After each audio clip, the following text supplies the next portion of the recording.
All right, a very good morning to you. It's good to see you. Exactly 8 minutes past the hour, and the show is Your World. My name is Winnie Lubembe, hoping that you've had a better start to the day. So first of all, happy International Day of the Girl Child to all the children watching us this morning, young women as well. Happy International Day of the Girl 2023 under the theme Invest in Girls' Rights, our leadership, our well-being. And today's conversation as well is centered on the same, and that is on the International Day of the Girl Child, because the United Nations General Assembly declared October 11th as the International Day of the Girl Child to recognize girls' rights and the unique challenges girls face around the world. Today, there are 1.2 billion adolescents worldwide, the largest cohort ever, and the most educated and urbanized. So as we mark this day, we ask, where is the place of the girl child in the society and in the global arena? And have there been adequate investments to help address their challenges? And what should be done to enable girls to realize their rights and achieve their full potential? So those are very pertinent questions that we're asking this morning right here on the show. You want to stick around until the end to really understand what are some of these gaps that should be addressed as soon as now. And we are in 2023. We have had some of these challenges year in, right? So the big question is why? In 2023, we're still experiencing these challenges, right? What is it that we're not doing right? Or what is it that we're doing wrong? Okay. And what needs to change as soon as now? So much to cover in the hour. But a few questions, and that is, did you know? All right. So did you know that nearly 1 in 5 girls are still not completing lower secondary school, and nearly 4 in 10 girls are not completing upper secondary school today, and that is one of the things. All right. And then what you're seeing there is, again, like we're saying, very important day today, and that is on the International Day of the Girl Child under the theme Invest in Girls' Rights, our leadership, our well-being. All right. So on the Did You Know segment of what we're saying this morning is nearly 1 in 5 girls, like I said, are not completing lower secondary school, while 4 in 10 girls are not completing upper secondary school. All right. And around 90% of adolescent girls and young women do not use the internet in low-income countries, while their male peers are twice likely to be online. And we're in the digital space. We cannot wish it away. So what is it that we need to do to empower the girls in the same? And at the same time, globally, girls aged between 15 to 14 years spend 160 million more hours every day on unpaid care and domestic work than boys of the same age. All right. And still on the same, adolescent girls continue to account for 3 in 4 new HIV infections among adolescents. All right. So the big question is, what exactly should be done on the same? And last but not least, nearly 1 in 4 married or partnered adolescent girls aged 15 to 19 have experienced physical or sexual violence from an intimate partner at least once in their lifetime. And like I said, some of these challenges we have seen time and time again, and they still continue to be there or to exist. So the big question is, what is it that we're not doing right, and what should be done as soon as now to change the narrative? And again, we're talking about this day and age where there is the triple threat. All right. And that is HIV infection, social gender-based violence, as well as adolescent pregnancy. So what is it that we need to do? Okay. So enough of me talking. My panel, very big panel this morning to address this very important conversation. And on my immediate left, we have Purity Canario, who's the Learner Community Experience Specialist at ALX Africa. Good to have you this morning. Do people confuse you with your second name? All the time. I was scared I was waiting for you to say it, and then this panel is going to just have a problem, because now I just like... Right? Is no. It is Purity Canario. Correct. Good to have you this morning. Thank you so much. I was being careful. I was very careful. All right. And then we also have Mr. George Otim, Country Director, Plan International Kenya. Good to have you. Thank you so much. Thank you for making the time, the only gent in the panelists, and you're being sandwiched. It's a good thing, right? Yeah, it's a good thing. Thank you. And we also have Lucy Njeri Maina, who's the founder, Zen Mom. Good to have you this morning as well. And last but not least, we have Esther Mumbi Gatimu, who's the head of marketing and communications, Powerland Project as well. Good to have you. Thank you so much for making the time. I want to say Happy International Day of the Girl to all of you. You are in the panel, but you also work with girls as well. So it's in order, right? Yeah. Very much in order. And I'm going to begin with you, Mr. Otim. First of all, let's understand the importance of this day.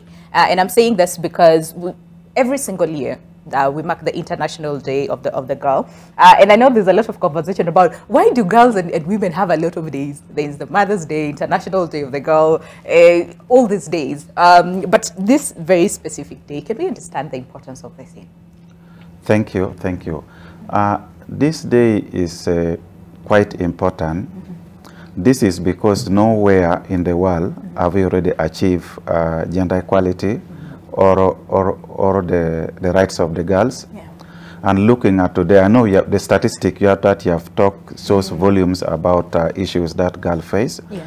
So this day is important for us to recognize the challenges that the girls are facing, but also celebrate the success that the girls have already done in order to advance for their right, and then secure some commitments going forward in terms of commitment from civil society, the donors, the community and government in terms of what can we do to address the challenges.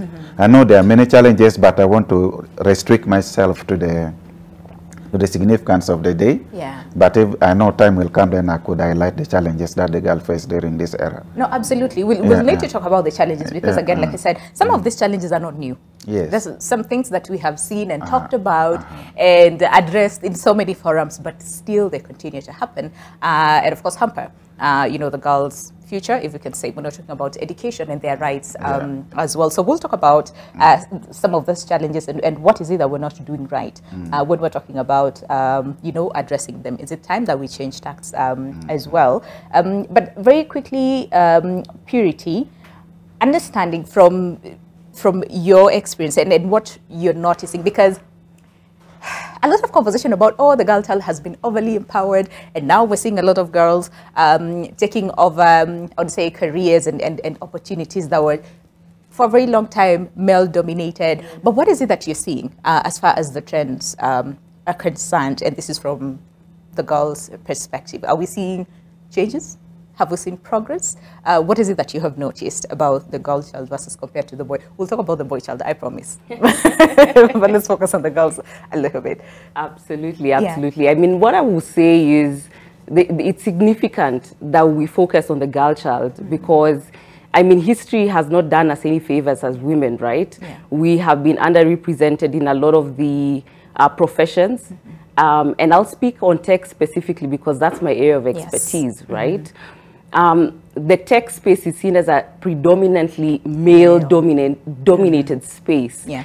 And I mean, the trend that we're seeing is that we have a lot more women now interested in technology, but we have a long way to go. We have a long way to go. Right now, 5% of women are in tech-related roles across the world. Right. I mean, 5%. Can you imagine that? Yeah. Let me give you a quick context just because you've asked about trends. So globally, there are 26 million software engineers. Okay. In Kenya alone, we only have 700,000. Okay. So that's a small fraction that Kenya represents. And then for women specifically, we're talking about less than 5% just in Kenya alone. And so while we have seen more women enter, for example, technology-related roles, which is seen as predominantly masculine, we still have a long way to go. Yeah. I mean, we're still at 5%, which is a small margin. And what is it? I'm just curious, what is it? Is it the attitude? Is it that there are no opportunities? Is it that they're not empowered enough to understand, first of all, tech space and take up the challenge? What is it? What is the biggest issue? Because 5% is very little, yeah. I mean, I can say so much about it, but I'm just going to restrict myself in the interest of time to maybe 3 things. Okay. One, I'll say we don't have enough female tech role models globally, but also in Kenya. Right. And so young girls don't really know who to look up to say, I would like to be like, Mary or Amina one Purity, day. who's in the space. Purity, thank you very much. Right? Right, thank you.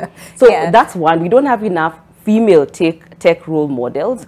But then number 2, the tech space is seen as predominantly masculine, right? Okay. I mean, 90% of the roles that are being taken up by men. Women are thinking, listen, this just seems really difficult. Yeah. And it just seems like it's just, a portion for men alone. But then thirdly, it is the way that the tech roles are also seen. So tech roles are seen as incredibly intense in terms of the work hours. You have to put in a lot of time. Yeah. And so, I mean, a lot of women, especially those who are thinking about getting married, Family. having children, are thinking, can I do the hard thing of coding, for example, hours into the night when I need to be taking care of my child? So we're really disadvantaged from those three perspectives, I would say. And I think my biggest question is should that be the case? Should we be deterred to take up a certain, it might be something of interest or passion, but then again thinking about, oh, I have a family to take care of. So I'm like, you know what, let me just take, I don't want to say the easier road, but this other, you know, course that seems a bit easier and more flexible as compared to this. So should that be the case? Will be my question to you when we come back to you. But let's speak to Lucy very quickly. So you are a med student, right? And first of all, I just want to understand, what was it like for you, right? What got you into this field?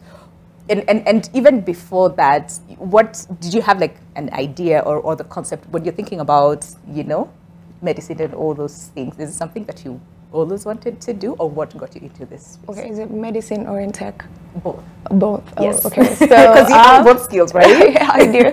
I feel like medicine has always been my passion. Like ever since I was a child, that was something I always wanted to do. Nice. So when I finished high school, that's where I applied and I got into it. Okay. So that has always been like my first love. Okay. I can say. All But right.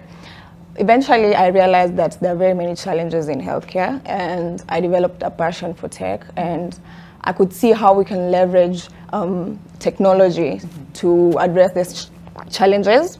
And because it had become a kind of a hobby, I decided to like take an a gap year and like explore what's gain the tech skills that I require for that. Okay. And I can say the journey has been really good for me. I was able to meet people who have been supporting me and like putting me in places that I'm able to harness the power I have. Yeah. Okay, so I'm just curious, and especially during this period, because again, like you said, tech, a lot of us are like, okay, that's not for me, right? But you said at some point it was more, it got into a hobby and you decided, you know what, no, actually, let me delve deeper into the same and get to understand what I can do more with tech. But what was that like for you? What was that journey like? Do you have people who are like, Urafaya tech? Let me tell you, by the way, during the entire time when I was doing my tech journey, every time I tell a person I'm also like a medical student, it's like, why was it here? Too very they're intense. very, you know, and everybody just does not understand like why would you also get into tech and but I feel like they both have.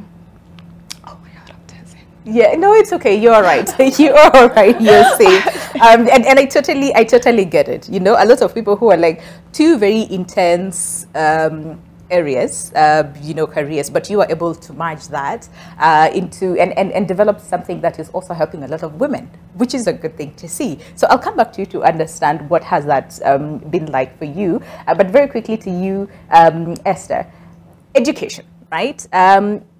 We have a lot of conversation around the right, first of all, because education is right. But at the same time, we see a lot of girls who are missing out, you know, in schools because of 1 or 2 or 3 challenges, which we'll come back to talk about, like Mr. Osim said, when the time comes, I will talk about it, okay? So before that, a lot of girls tend to miss out on school. A lot of girls tend to, again, miss out on school because of so many other challenges. But what is it that you are noticing? What is it that you're seeing, and especially when you're talking about the trends in 2023?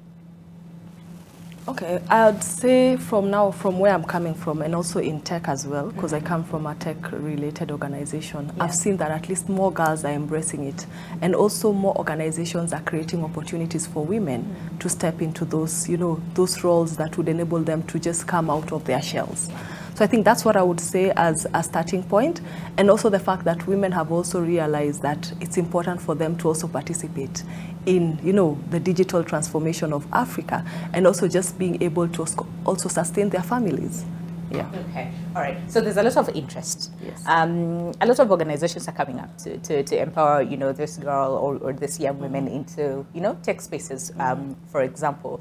But you see, there's one thing about interest, but there's also another thing in terms of accessibility. Yes. So is accessibility the biggest challenge, or what is the biggest challenge that happens? I mean, what we're seeing, like Pretty said, only 5%, you know, of women in the tech spaces. So is it more of accessibility? Is it more of interest? No, but you said a lot of women are expressing interest. So what is the biggest challenge? I would say it's both. There is also accessibility, but also there is interest, as I've said, and also there is also awareness. People do not have the awareness of, you know, what, you know, roles that women should step into, and also the opportunities that exist. Okay. Yeah. All right. So, Mr. Otin, can we just talk about some of these challenges? I know we mentioned a little bit on the triple threat, which again girls continue to face, despite the fact that there has been a lot of information around the same. So, is it that we're not doing it right? Is it that we need to change our tax? Is it that we need to speak in a language that the entire community understands? Because these girls come from a community, right? But aside from the triple threat, what are some of the significant challenges that the girl child is facing this day? Okay, thank you. Yeah, apart from the triple threats, there are numerous challenges, but I'm going to focus on a few. All right. The first one, I know we are in the era of digital technology. Yeah. Much as it provides opportunity for girls and young women to harness their potential, learn, be educated, but they're also exposed to cyber bullying and harassment. Some cases even there is a situation of invading the privacy of the girls. So instead of taking up the opportunity, they can tend to pull back. All right.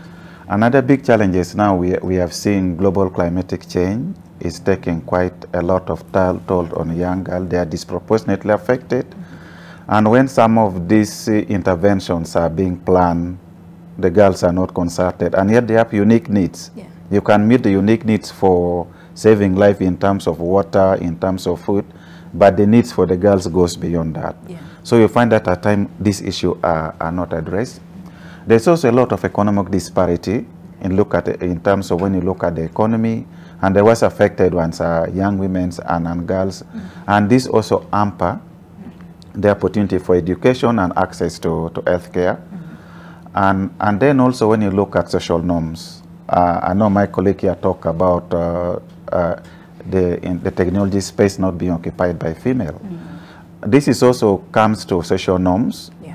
You find that in many places around this world and in many countries, girls are married off at a very young age, and that one hamper their potential to life and better future. There is also FGM taking place. There is a lot of violence against women. Yeah. And then also stereotype. I remember when I was growing up in my lower primary school, subjects like mathematics and science are not for girls. Yeah. And this is something that is socially constructed. And yet, experience have proved that girls can perform better. They can even do better jobs in science and technology.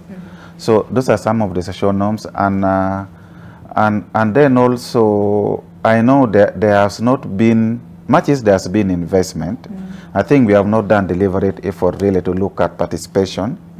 Now, if I'm affected, I know how best I can be assisted.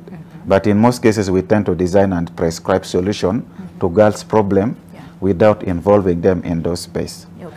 When you look at political space, in terms of the business space, you look at the CEOs, many other things, you still see that the young women and girls are still lagging behind.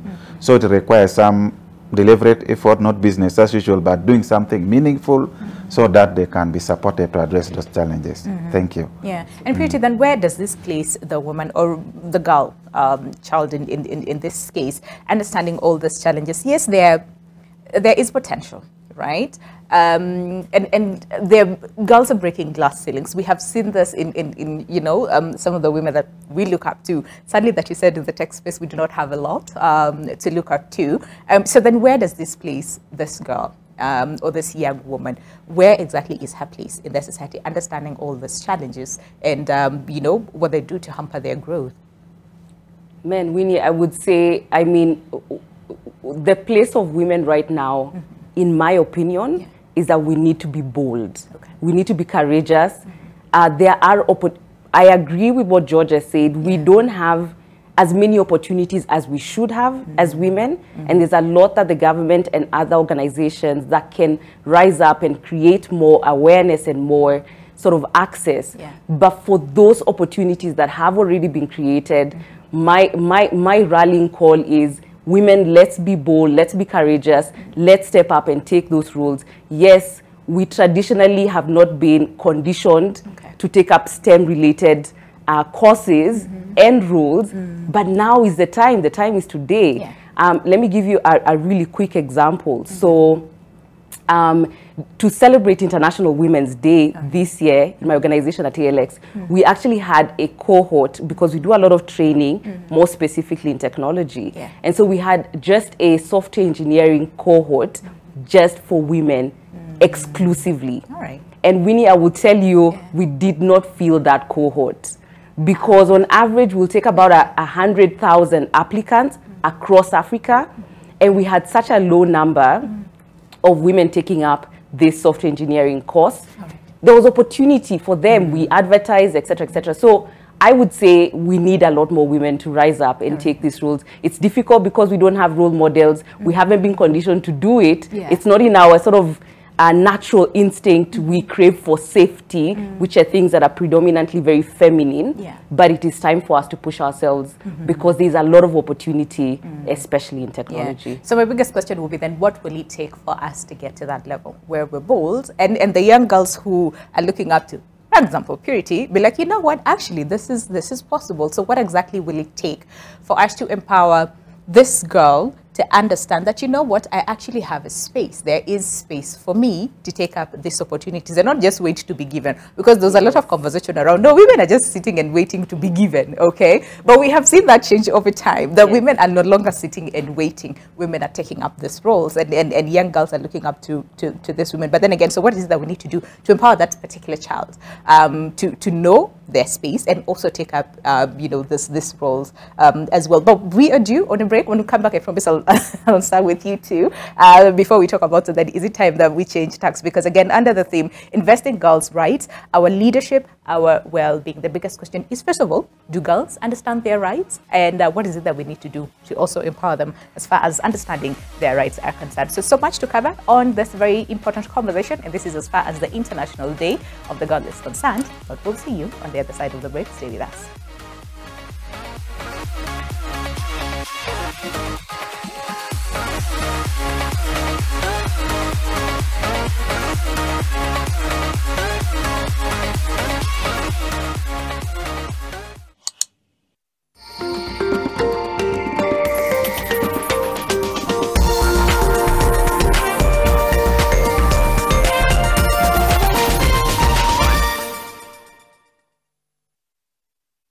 Karibuni! Hii ndio base ya the best local entertainment. Baby!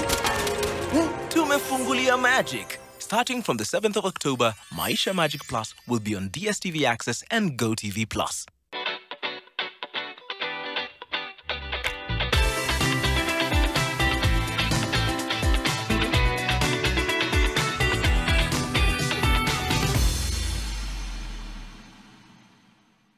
On this show, we'll not only tell you what biotechnology is, but we'll also find out, asking the big questions and getting the real answers on why the adoption of this modern technology in agriculture has been relatively slow on the African continent. Can agriculture in Africa be at the level of feeding African population without adopting agricultural technologies, including biotech? As Africa, our population is increasing and the arable land is also reducing. Then you start thinking of, how do we feed this number? You have the researchers and the scientists doing their own thing in the laboratories, and then policy is somewhere. And once you have a gap between science and policy, then adoption of whatever science is doing will suffer. How do you keep your toilets clean? I use normal detergent and bleach for washing. The detergent and bleach cleanless can leave behind yellowness, rust, and germs. Harpic's 10 times better cleaning compared to regular detergents and bleach, and kills 99.9% illness-causing germs in your toilet, including the COVID-19 virus.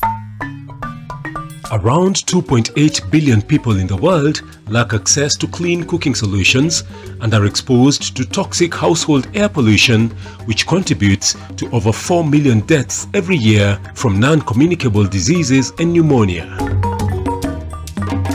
In Kenya alone, it contributes to over 23,000 deaths annually.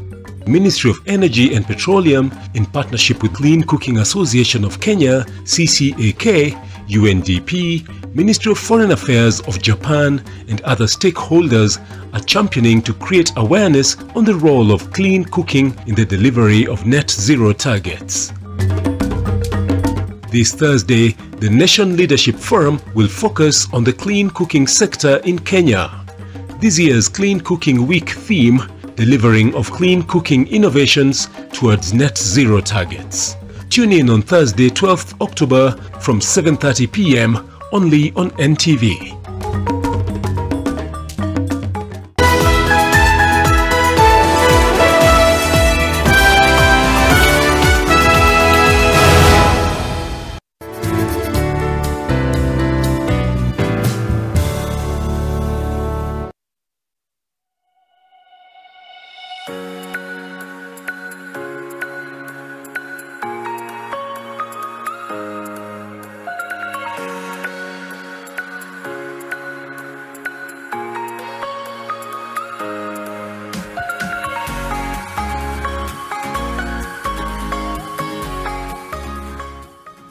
All right, welcome back. 35 minutes past the time really flies, okay? And today's conversation is all about the International Day of the Girl 2023 under the theme Invest in Girls' Rights, Our Leadership, Our Well-Being. And today we want to understand, first of all, 2023, okay? Where a lot has happened in terms of, we have seen changes in technology, in women taking up, roles, and especially when it comes to opportunities that were predominantly male-dominated. We have seen a few women who are breaking the glass ceiling, if we can say so. But still, there's so many challenges that are affecting this young girl. So the big question is, what exactly is it that we need to do different or change, our approach as far as addressing these challenges so that we can have as many women and as many girls as well. First of all, understand their rights, but also take up these opportunities. But with the theme, invest in girls' rights, all right? So what sort of investments need to be put in place? And before we went on a break, of course, we were talking about some of these challenges. Why are they still existing right now? And Lucy, I mean, a young girl taking up, your space, first of all, in the tech field, but also in the medicine, space as well. And like you said, the journey has not been easy, but here you are today, and also developed an app that is helping women and pregnant women, right? Yeah, pregnant women. Okay. And I want to believe that also includes like young girls, because we're seeing a lot of cases of teenage pregnancies and all those things. But again, so as a young woman, right, are you disappointed, first of all, in the way things are right now? And this is as far as the girls, understanding their rights and role models as well. Are you disappointed, or are you like, there's actually room for growth? So what is it that you see in these spaces, and especially the space that you're in, that maybe should change? But first of all, are you disappointed? No, I'm not. No. I see it as I see it as a change, like there's room for growth, and yeah. So, you're trying. You're okay. You're okay. You're safe. Okay, so I'm not disappointed. Okay, but this is because it gives us room for development. It gives us, but I wish things were a bit different for us, because we still have a very huge gender gap, and especially if I can talk about like in the tech space as well. Yes. One of the things when I was getting into tech, the first thing I realized was role models. It's a very big issue, by the way. Seeing people who have been out there and making it, I had to reach out to people. Most of them were men, and it was a bit concerning because because it means that girls need to be more to do it more. Okay. Yeah. Okay. So I also feel like there's a lot that needs to be done, like you're saying, and like you're saying, I wish things were different. So I'll come back to you to understand. So then, how, if things were different, okay? where do you feel girls would be? If that makes sense, right?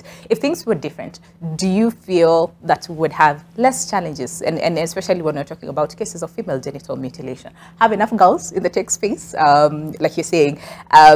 Would we have better and more role models for these girls? And then when you're talking about the society in general, will this help alleviate some of those challenges that girls are going through? But let me speak to Esther. So Esther, yes, it's important to empower this girl, and especially in as well in the tech space, and also providing them with the necessary skills that you know, this girls need.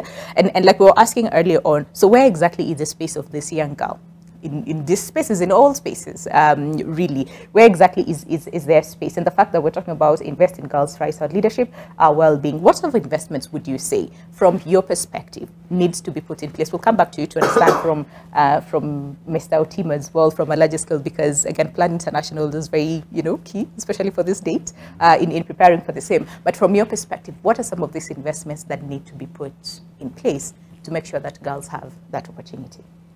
Okay, I'll start by, by talking about what we do and where I work. I work for an organization called Powerland Project, and Lucy is actually a beneficiary of our program. So we run a 16-week program in software development. And one of the things that we do to ensure that girls have access to education is that by every cohort we ensure that we give 30% to women, so that we can ensure that women have accessibility to these programs. And our program is scholarship-based, meaning that we're ensuring that there's accessibility to our program. There's also awareness about what we are doing in tech. And I think also just to mention that women, just to get more women into these spaces, we need awareness campaigns. We need to allow them to get into mentorship programs so that they know that these spaces are also for women. Mm-hmm. And also even in the upbringing, we as mothers, because I'm a mother myself, as you raise your child, just ensure that they know that the opportunities that are accessible to men, they're also accessible to women. Mm-hmm. So we give women access to tech education. Lucy actually is an alumni of our program. She went through the program and she was able to access tech skills. And also we want women to see tech skills as an opportunity for them to use the skills to create solutions in the problems that they are facing every day. Yeah. Okay. And Purity, what would you say as far as the girls understanding their rights, and even women really understanding their rights? Because again, like you said, one of the things is their right to quality education, their right to healthcare. But it's just sad that despite the fact that we have really good policies, right, we have really good laws that are protecting not only the girl child, but children in general and women, but some of those things are happening. So understanding, first of all, their rights, and also taking up charge when it comes to voicing out if they're not getting their rights. What is it that we need to put more investment in the same, in terms of understanding their rights as well? Yeah, that's a great question. And I just want to echo what my colleague Esther has said. I think we need to do a lot of awareness, and we need to look back to the family structure, because this is where these girls are coming from, right? Just very recently, we had a meeting with just parents of our cohorts, and we just said, parents, can you come? Can we talk to you about what roles in tech are, what is even technology in the first place? And we had parents asking such basic questions around technology. Like, what is software engineering, for example? What is soft about it? I mean, it's hilarious. I get that. It's hilarious, but it really pointed for us, like, at ALX, for example, that there's a gap in knowledge, and we shouldn't just be focusing on the recipients of the program, which would be the girl child, the boy child as well, the young people. But we need to go backwards into the community and talk to the parents as well, because they are the ones that are funding their kids into some of these programs. My mother could very easily tell me, I don't understand whether there's, and I can tell you a real case example. I wanted to take psychology back in the day, but there wasn't enough knowledge about it. And my parents simply said, listen, I don't think you're going to be able to get a job in this economy. There are like 70 million people who are looking for work. You can't go and take something frivolous like psychology. And this is also the same in tech professions. If we don't go back and educate the community then it's very likely, and especially, you know, going to what George was saying, that, you know, women are disadvantaged, even from that family setup where, you know, parents want to put their male children ahead of the female children, even in education.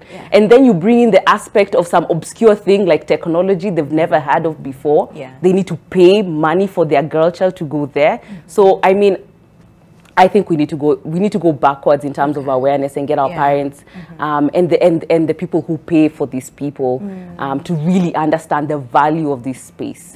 Is what I would say. I mean, I see that. I see that because, you know, seated here would think, but people have the information. I mean, we have been talking about girl child and empowerment and all those things over and over and over again. That I was listening to a certain interview this morning, and this lady says, listen, I am scared for the boy child, because we're talking about the girl child a lot, that we tend to forget the boy child, and we forget that at the end of the day, both this girl and this boy are growing up in the same society, if we can say that, right? And in the same space. So if we leave one behind, then this one will not flourish without the support of this other one. And that goes both ways. But remember the question that I asked earlier on, and that is, should women and girls be limited in terms of, you know, the paths they want to take, just because they have to think about, I have a family, I have, you know, someone to, or people who are depending on me, so I'm just going to take psychology, like you said, for example, you wanted to do that because it's more flexible and all those things, as compared to coding. Like you said, should that be the case in 2023? Purity, very quickly.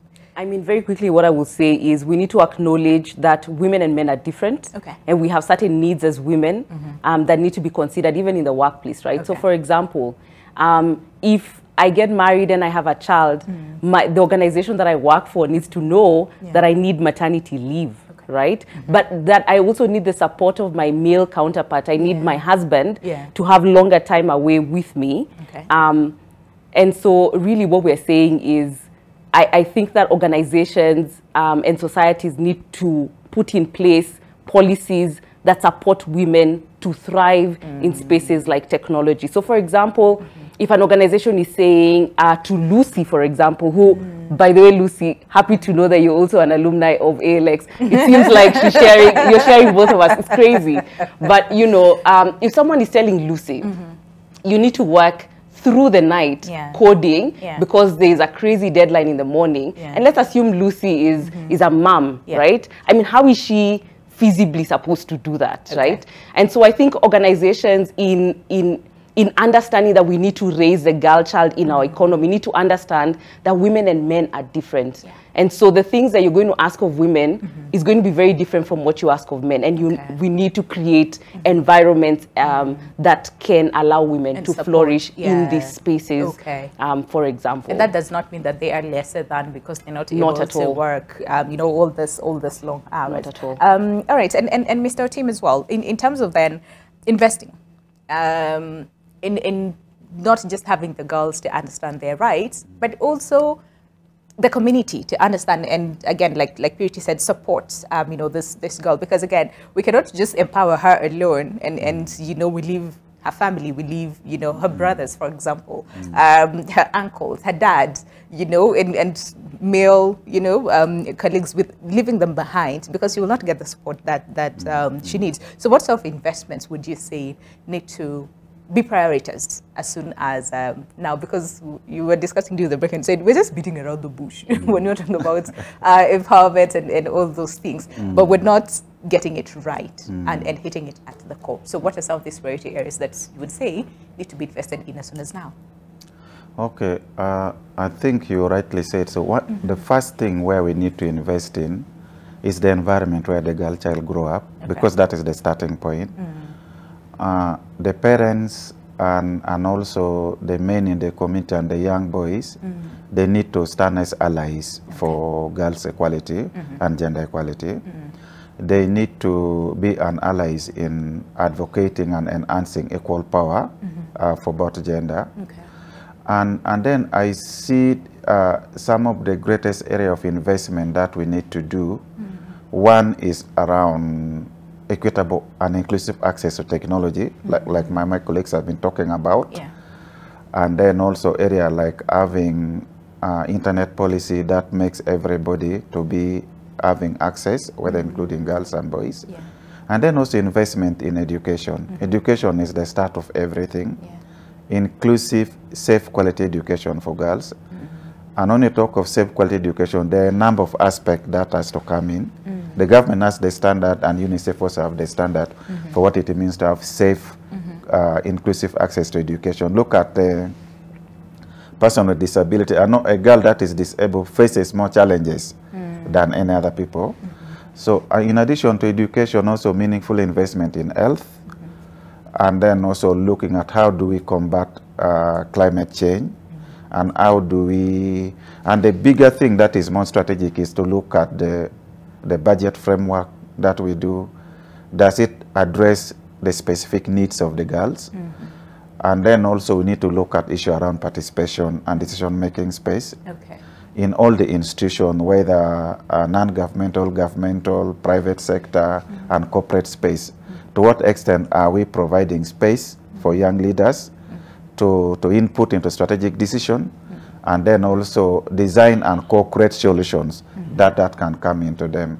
I believe if we do that, we can be able to go a long way. And then also we need to invest in also tackling some of the cultural norms. I know that one has a big impact because the way we model our society also depends on our culture, how it is. So tackling some of those norms can go a long way in terms of enhancing gender equality and then also enhancing the right of the girl child. Yeah, and speaking to most of the areas that you've touched on, we have seen a lot of work being put into the scene, right?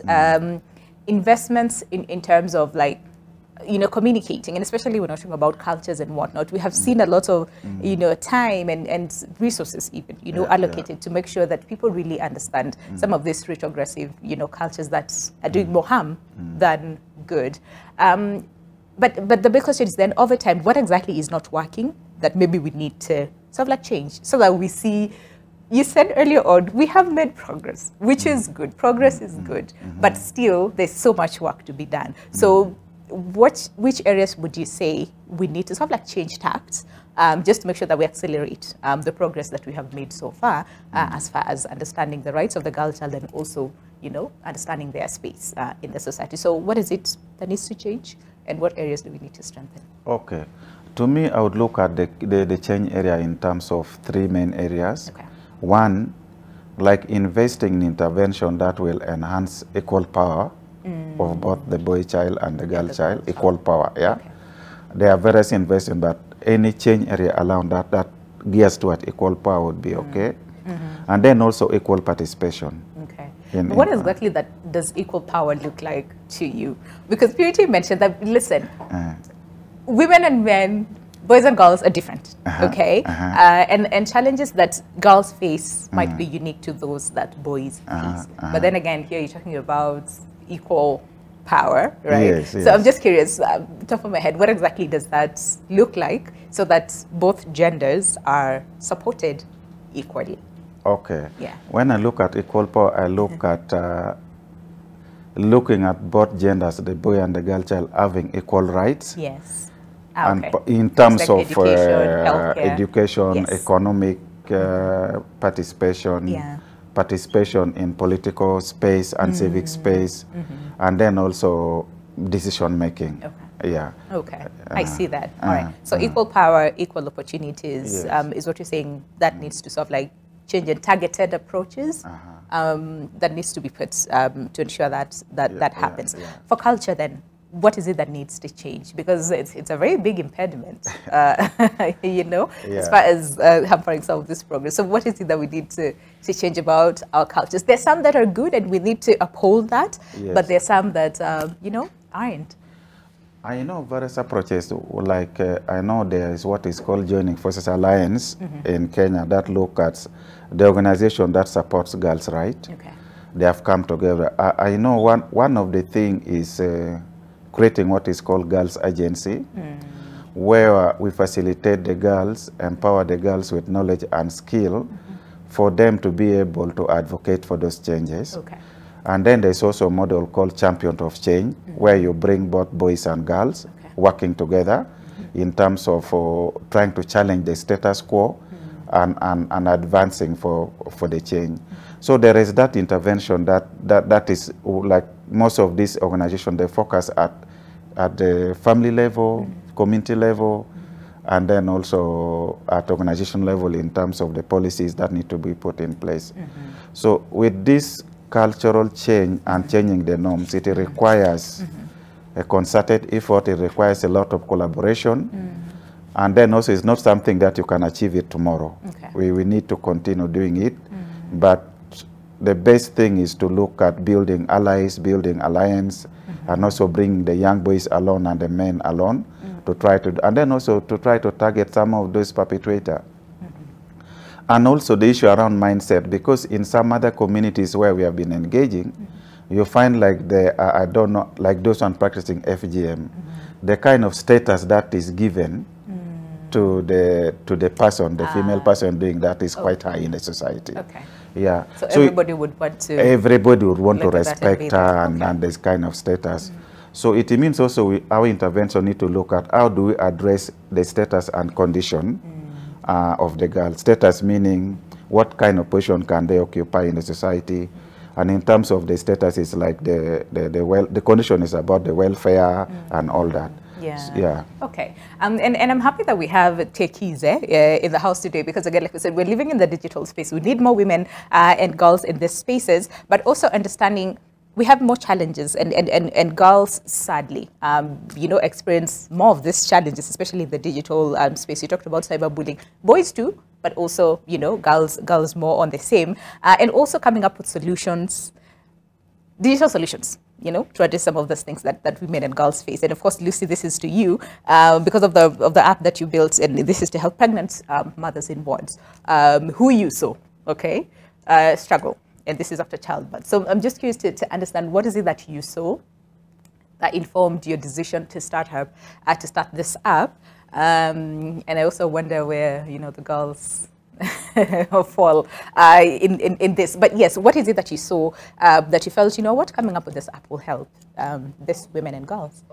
So I was working an elective at Mama Lucy Kibaki Hospital, and during my ward rotations there, I realized that most of the women who are admitted there were there because they had developed complications during birth, and on further like interacting with them, I realized most of them lacked proper information about prenatal care, postnatal care, best practices during childbirth, nutrition. And so I also realized that most of them didn't have like a proper support system back at home, and also that really took a toll on their health as well. So that's how I decided to come up with ZenMom. So ZenMom is just an app where like women can come together and help each other, support each other, have a community. They also get educated by doctors about the best practices during childbirth. They are able to also have consultation with doctors if they need.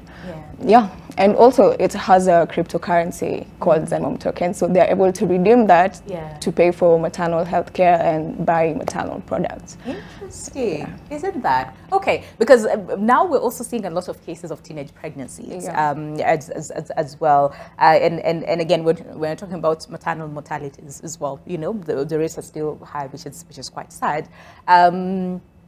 So digital solutions, right? In a digital era, what are some of the challenges do we see? I mean, from the statistics, they're saying what half of women, let me just get that right, who do not have access to the internet. It says around 90% of adolescent girls and young women do not use internet in low-income countries. So is this one of the biggest challenges? Yes, in as much as this app exists to help women, but at the same time, most of them are not on the internet. So they're not getting, So I wonder then how much of a challenge this is to you as a young woman who's trying to help, you know, young girls and women as well get access, get information as far as healthcare is concerned. We're not talking about, you know, childbirth as well. And what is it that then needs to be done to change this narrative? Because 90% is a lot. It's a lot. Right? Yeah. So what is it that then needs to be to change So it? I feel like this is like the biggest challenge. Adoption rates for ZenMom also has been like a bit slow, because most of the women, the ones who you find admitted there, they are not, they can't access the internet. It could be due to internet, they don't have like smartphones or something like that. And I feel like what we can do about it is train. Also, some of them don't see the reason they need to for this app. You need to educate them and show them the pain points and how that is contributing to the deteriorating health during maternal journey. So I think one of the things we've been doing is training them. We have training sessions with women. We show them how to do it. And we also have USSD. These are some messages we can send for the people who do not have smartphones. We can like educate them through them. Yeah. Okay, I see that. Okay, I can see your time is far much spent. I think just telling me we need to end like now. But Esther, so understanding, you know, digital challenges and problems that, you know, women and girls continue to face, and also providing solutions to the same. What are some of these areas that, you know, you would say, because you empower this, okay, not only women, but also young people as well with the skills and whatnot, but specifically when we're talking about the digital space and making sure that, yes, they take up the space, but also they are safe. At the same time, while utilizing the, you know, the digital space. So what is it that needs to be done to strengthen some of this? Because we have these policies, like we have the cyberbullying, you know, act and whatnot. So what is it that needs to be done to strengthen that so that girls feel safe online? Okay. So I think some of the things, it's just educating the girls on things that needs to be done. And I think I missed your question. Just repeat. You're talking about. So how then do we make sure that they are safe? And this is the young girls, because a lot of cases of cyberbullying and whatnot, they are in this space. The girls are in this space. Young women are in this space. But again, some do not feel safe. Okay, we cannot wish it away because we need it, right? So then, what do we need to do to make sure that we strengthen this policies, if I can say, that they feel safe? Okay. You know, navigating the digital space. Okay. I think also working with partners and also working with the governments. Once we have, you know, the governments rallying behind us, the NGOs and such, we ensure that also there's awareness around what is happening. I think having partners rallying around us and such would be good for girls to know that this thing is safe, and also having those mentorship programs. I think mentorship programs are important so that women know, even when you're stepping into these spaces, you can actually talk to people who've already been there to be able to just educate you about it. Okay. Yeah. All right. And I'm going to begin with you because we need to end the conversation. I need to take your parting shots as far as this day is concerned, and under the theme Invest in Girls' Rights, Our Leadership, Our Well-Being. What is it that you would say to the young girl who's watching you this morning? I think I would tell the young girl to take, when you get an opportunity, seize it, because opportunities come once in a lifetime. And also I'd like to address what happened during the COVID-19 time. We saw that we saw the need for digital skills. So if there's that opportunity, please take it up. We've seen also, then also take up spaces where there are opportunities like tech roles. Don't be afraid to get into those spaces, because those spaces will get you into doors that, you know, no one else can open. So just get into those spaces, take the opportunities that come. Okay. Yeah. I like that, because we need more women and girls in this space, right? So take up those opportunities. Okay. And Lucy, you took up the opportunity, right? You have occupied and sort of like, you know, stomped your foot in this space as far as tech is concerned, and also with medicine. So what is it that you would tell, you know, a young girl or a young woman who's watching you and thinking, you know what, if she did it, I actually can, right? What is it that you will tell them? The first thing I will say is, don't let your gender stop you from doing whatever it is you can do. Like that. No human is limited. So whatever your dreams are, they're valid. Put yourself out there. I feel like that's one of the things that has been holding me back. Putting myself out there, like taking my space, talking about my passions. So that is something I would encourage them to do. Yeah. All right. And you're here today. Yeah. Right?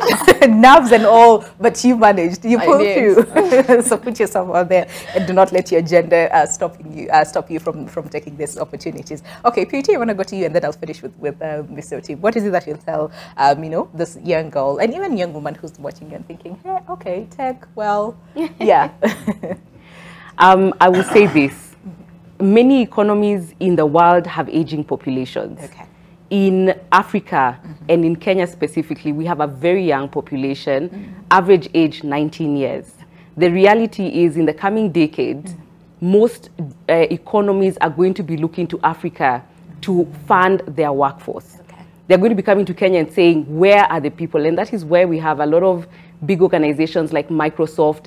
Recently, AWS opened up a development center because they recognize that this is where the workforce of the future will come from. Okay.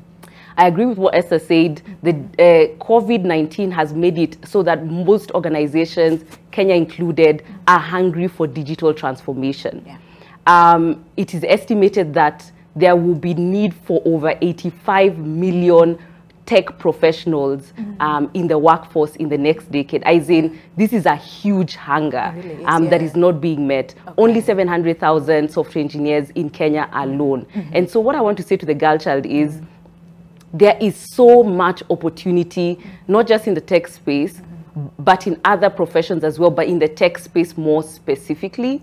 There are many organizations, my organization included, Esther's organization included, where they are sponsoring students for free. I mean, not for free, but like you can come in and study without paying. Of course, we take on the cost ourselves.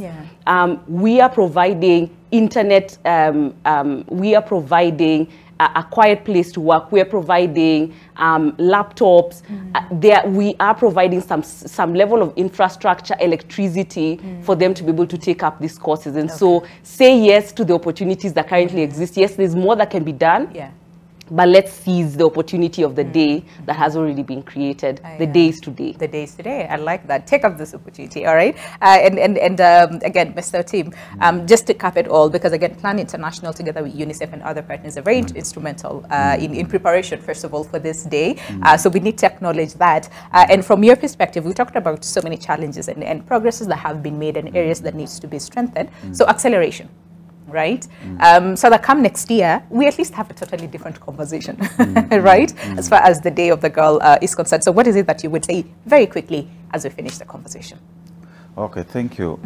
In terms of acceleration, especially when you look at the digital space, one thing is that we need to, the tech company and then also social media platform, they should invest in the technology that will easily identify, respond, and address cyberbullying and all that. And then also from the government side, they could also come with legislation that will make it difficult for people to do online harassment and online bullying. That's true. And then also some kind of international cooperation in terms of uniform standard, how to respond or to address those who are participating in cybercrime and then harassment and bullying. And then also, I would like to see probably concerted effort in terms of investing in girls' education and then the healthcare that benefit girls. We need to have a lot of concerted effort in terms of addressing cultural norms and behaviors. And above all, we need to create girls' agency where we empower and facilitate girls to be able to advocate and advance for their right and then participation in all spheres. I see that. I see that. Very important areas. All right. Thank you so much for your time this morning, Mr. George Tim, Country Director, Plan International Kenya, Purity Canario. Okay. Lana Community Experience Specialist, Lex Africa. Thank you so much for your time as well this morning. Esther Mumbi Gatibu, Head of Marketing and Communications for Powerland Project. Thank you so much. And last but not least, Lucinjeri Minor, founder, Zenmo. Thank you so much for your time this morning. Happy International Day of the Girl to you. Okay. And to you as well. Thank you for staying with us as well until the end of the show. And now we have a better understanding as far as the space of the girl, and especially in the digital space. So let's do more. Let's seize these opportunities. And let's see how far we can go as girls, as women as well. So have yourselves a lovely day ahead, and I will see you tomorrow morning, same time, same place, right here on Your World. Goodbye for now.